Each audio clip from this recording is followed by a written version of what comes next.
This is Justin Avery Smith at Trek Along here with Celia Rose Gooding of Strange New Worlds, playing Uhura, and we cannot start without talking about what it was like being there last night to see the Knicks win their Game 5, being there right here at the convention with all the fans and the other actors. Can you please just describe what that was like for you? Absolutely. I mean, it was electric. I love the Knicks. I've been a New Yorker my whole life. I was born here. I was raised here. The Knicks are my team. And so to watch them win, to bring that New York spirit, I think the New York Knicks fan community and the Trekkie community have a lot in common when it comes to their familial nature, when it comes to how hard we root for each other, how passionately we show up for each other. So to be able to merge those two communities, the Knicks fans and Trekkies, it just felt like, honestly, there was a parade inside the Hyatt Regency in Long Island. Yeah. We went up. It was so fun. I'm so happy we got to do it. You know, I was there every day. We were jumping up and down. We were partying. Yeah. It was crazy. And, like, I'm pretty sure we have the same feeds where, like, people were in the streets of New York going up and down and, like, jumping. And people were, like, it was the same thing. It was, like, a little mini, like, the streets of New York and the lobby of the Hyatt Regency were, like, in on perfect the same timing. We were on the same type of timing for sure.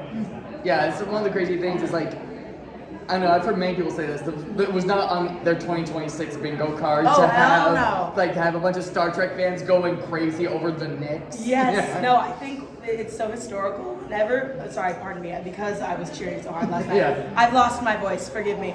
But I think what's so incredible about a moment like this is that it's always going to be the story that you tell when someone asks you where were you when the Knicks won the championship.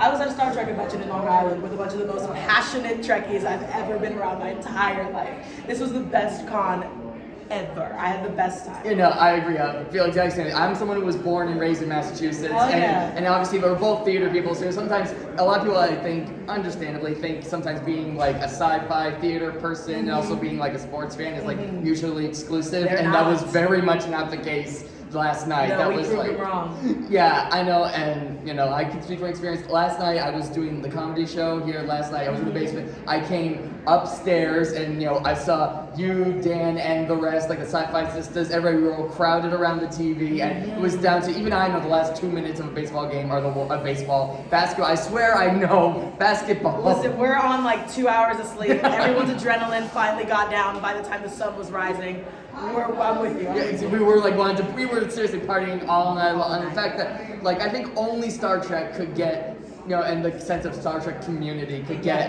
everybody were regardless. I mean, you know, like we saw Dan was there, and Dan's from Canada. He had no skin in the game, and he was sitting in the front row, passionate just like me. So it's really fun to see all of us from all different walks of life, from all different backgrounds, have Trek in common, and now the Knicks champions. Yeah, which is what Trek also is all about. 100%. It's about, as they say, infinite diversity and infinite combinations. And as I say, you wouldn't think it applies to sports, but I think this happening here right now, that's New York as well. It's so New York. Yeah. It's so New York. New York is absolutely infinite in its diversity and its combinations of such a thing. So it feels so right to do this here. Yeah, exactly. Like you say, there's no perfect more, and also like the theater community is also such a diverse. Like if you could say this was like a win for diversity. 100%. Yeah. 100%. Yeah. I almost want to say like not to get political, but this is Star Trek. It's always been. It's always been political. Yeah, and also like people said that this has been the first. I saw someone say this is one of the first instances of monoculture we've had in several years at this point. You know? I would say I think there's a huge political regression going right now, a huge socio-political regression going on right now, especially in the States. I think that we live in to put it bluntly, I think we live in a really scary, alarming time. And so to be able to come together in the name of a show that champions diversity, that champions inclusion, that champions humanity, I think people need to be going to as many Star Trek conventions as they possibly can. Yeah, no, I agree. Because it's so weird because obviously like Trek can often even though it's been going strong for 60 years, can be seen as like niche, and it's so weird how like niche went so like mainstream. I want to say in a matter of like moments last night. Yes, absolutely.